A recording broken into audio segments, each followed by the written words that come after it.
হাইলাকান্দি জেলার কাটলিছড়ায় বন্যার জলে ডুবে মৃত্যু হলো এক যুবকের। মৃত্যু হওয়া যুবকের নাম আবুল হোসেন বড়ভূঁইয়া।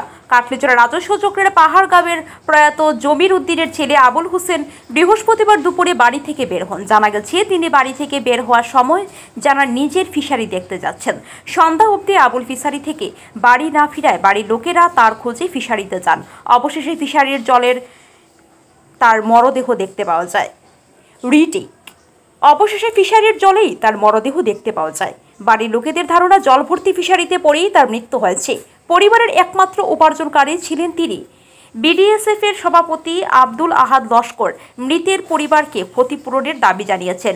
এদিকে রাতে মরদেহ ময়নাতদন্তের জন্য হাইলাকান্দি এসকে রায় সিভিল হাসপাতালে পাঠানো হয়েছে। Bureau report, daily Barak. দুর্ভাগ্যজনক ঘটনা। আজকে প্রায় 3 দিন হয়েছে জেলা প্রশাসনের তরফ থেকে আমাদের এই এলাকা ফ্লাড হয়েছে, বন্যা হয়েছে। বিভিন্ন ফিশারি আজকে 2-3 দিন থেকে জলের নিচে, কিন্তু আজ অবধি জেলা প্রশাসনের তরফ থেকে কোনো খবর নেওয়া হয়নি। আজকে একটা দুর্ঘটনা ঘটেছে। আমাদের এই আফিন দ্বিতীয়ের আবুল হোসেন নামের 35 বছরের একজন যুবক, উনি আজকে এখানে এই জলে একটু মাছ মারার জন্য, একটু কাজের জন্য উনি নেমেছিলেন, কিন্তু হঠাৎ পানীয় জলে উনি ডুবে মৃত্যুবরণ করেছেন। আজকে ওনার ফ্যামিলিতে ওনার একজন ছোট মেয়ে আছে, ওনার বাবাও নেই, অসহায় ফ্যামিলি। আজকে এই অসহায় ফ্যামিলি আজকে কয়েক ঘন্টা হয়েছে, এখনো পর্যন্ত পুলিশ প্রশাসন আসছে না। যদিও আমি লালা থানার ওসি মহোদয়ের সঙ্গে যোগাযোগ করেছি, সার্কেল অফিসারের সঙ্গে যোগাযোগ করেছি, ওনারা বলছেন কিছু সময়ের মধ্যে আসবে, কিন্তু বর্তমানে প্রায় 3-4 ঘন্টা হয়েছে কোনো আসেননি। আমি হাইলাকান্দি ডিসি মহোদয়ের কাছে আমি দৃষ্টি আকর্ষণ করে বলছি যে এই যে টান্টু, বাঙ্গালপুর, আপিন, এই খোয়া গ্রান্ট, এই এলাকা আজকে প্রায় 3 দিন থেকে জলের নিচে, কিন্তু এখনো পর্যন্ত প্রশাসনের কোনো লোক আসেননি। তাই ডিসি মহোদয়কে দৃষ্টি আকর্ষণ করে বলছি অতি সত্বর যাতে এই এলাকা পরিদর্শন করা হয়, যাতে মানুষের নিরাপত্তা সুনিশ্চিত করা হয়। আজকে প্রশাসনের এই খামখেয়ালির কারণে আজকে মানুষ জলে ডুবে আজকে মৃত্যুবরণ করছে। আজকে এই অসহায় পরিবারকে আমরা জেলা প্রশাসনের তরফ থেকে, সরকারের তরফ থেকে অতি সত্বর 10 লক্ষ টাকা ক্ষতিপূরণ দেওয়ার দাবি জানাচ্ছি, যাতে সরকারি তরফ থেকে এই ধরনের মানুষকে সাহায্য সহযোগিতা করা হয় এবং কম সময়ের ভিতরে, যাতে 15-20 দিনের ভিতরে যাতে এই পরিবার, এই অসহায় পরিবার সরকারি তরফ থেকে সাহায্য পায়। আজকে এখানে হাজার হাজার মানুষের সমাগম হয়েছে, এখনো প্রশাসনের লোক আসেনি। আমরা আশা করছি কিছু সময় প্রশাসনের লোক আসবে। আমরা দাবি জানাচ্ছি আগামীকালকে, যদিও রাত্রে পিএম হবে না, আগামী সকালে অতি সত্বর 10টা-11টার ভিতরে পিএম করে আর সরকারি সম্পূর্ণ যাবতীয় বন্দোবস্ত করে এই অসহায় পরিবারকে যেভাবে সাহায্য সহযোগিতা করা যায়, জেলা প্রশাসন যাতে সাহায্য সহযোগিতা করে এবং যারা জনপ্রতিনিধি আসেন ওনারও দৃষ্টি আকর্ষণ করে বলছি এই অসহায় পরিবারের পাশে দাঁড়ানোর জন্য। এবং এই এলাকায় অনেক মানুষ ক্ষতিগ্রস্ত হয়েছে, হাজার হাজার ফিশারি বর্তমানে জলের ডুবে কয়েক কোটি টাকার মানুষ কোটি টাকার লোকসানের সম্মুখীন হয়েছে। জেলা প্রশাসন যাতে অতি সত্বর ডিসি মহোদয় এলাকা ভিজিট করেন। আমি দেখেছি ডিসি মহোদয় সামারকুনা অঞ্চল সহ মাটিজুড়ি এলাকা ভিজিট করেছেন, কিন্তু এই এলাকায় এত বড় বন্যা হয়েছে কিন্তু এখন পর্যন্ত ভিজিট করেননি।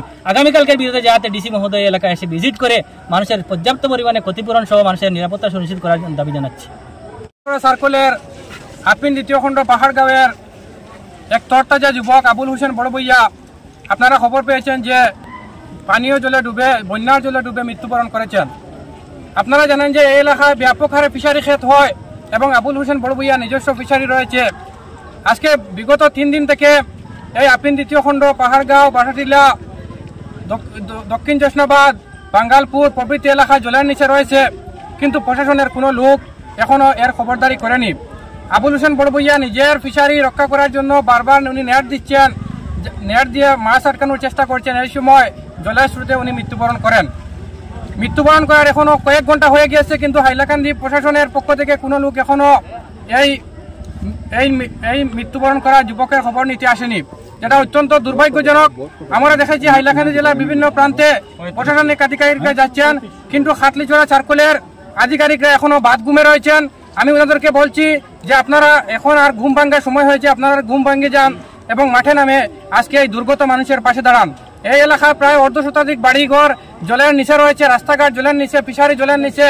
আজকে বিশেষ করে রামচন্দ্রী খাল এবং সরসপুরি খালের যে জলের স্রোত, এই জলের স্রোতে আজকে মানুষ ভেসে যাচ্ছে, কিন্তু প্রশাসনের পক্ষ থেকে কোনো ধরনের খোঁজখবর নেওয়া হচ্ছে না। আমি অতি সত্বর হাইলাকান্দি জেলা প্রশাসনের আধিকারিকদের অনুরোধ করছি, এই যে যুবক, তরতাজা যুবক, বাড়ির একমাত্র ইনকামের এই মানুষটি পথ প্রশস্ত করে, বাড়ির যাবতীয় রোজগারের ব্যবস্থা এই মানুষটি করে থাকে। আজকে এই মানুষ যখন মৃত্যুবরণ হয়েছে, একটি পরিবার সম্পূর্ণ অসহায় হয়ে পড়েছে। এই অসহায় পরিবারকে উপযুক্ত ক্ষতিপূরণ দেওয়ার জন্য আমি হাইলাকান্দি জেলা প্রশাসনের কাছে অনুরোধ করছি এবং অতি সত্বর এই এলাকায় সরকার বিভাগীয় আধিকারিকরা ভিজিট করার জন্য আমি অনুরোধ করছি। ধন্যবাদ।